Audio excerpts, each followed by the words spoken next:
Kalau rasa banjir di Malaysia dah teruk, cuba tengok jiran sebelah. Indonesia kena 3 pukulan sekaligus.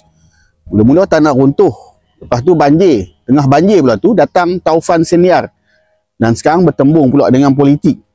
Rakyat desak Prabowo umum daurat nasional, tapi dia berkerah tak. Setakat hari ini lebih 700 orang hilang nyawa. Dia hilang beribu.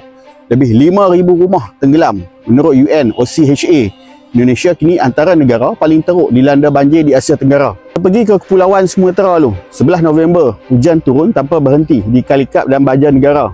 Kawasan perumahan pula duduk betul-betul di lereng curam. Sekali tanah tepu, dia jatuh macam air. 5 kampung hilang sekelip mata. Lebih 30 terkorban, ratusan hilang. Ini baru permukaan. 22 November, taufan senior muncul di Selat Melaka. Sebelum tu lagi, Sumatera dah banjir daripada lereng barisan. Air turun serentak. Waktu ni pun dah 3,000 rumah hanyut di Padang Pariaman. Dalam putus, jambatan hilang. Ramai terperangkap tanpa makanan ataupun elektrik. Kat sini timbul naratif bahawa katanya kerajaan abaikan Aceh. Kita tahu bahawa Indonesia ni terdiri daripada 3 wilayah utama dan kebanyakan pembangunan tertumpu di Pulau Jawa. Kat sinilah Jakarta, kat sini juga lebih 60% penduduk Indonesia tinggal. Amnya bantuan tak boleh nak masuk. 1, nak masuk kena guna heli.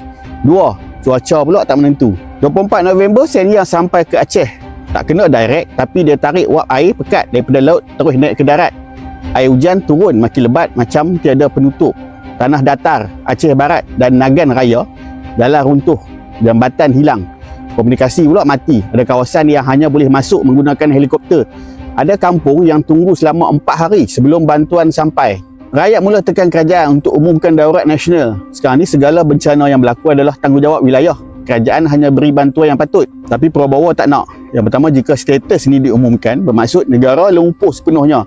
Kerana Indonesia dah tak mampu nak buat apa dah. Ini dalam konteks maruah negara. Yang kedua, jika dia umum, bermaksud tentera boleh digerakkan sepenuhnya. Bajet keselamatan akan dibuka tanpa had. Tapi yang mungkin tak berapa sedap didengar ialah semua perbelanjaan perlu ditanggung oleh kerajaan pusat.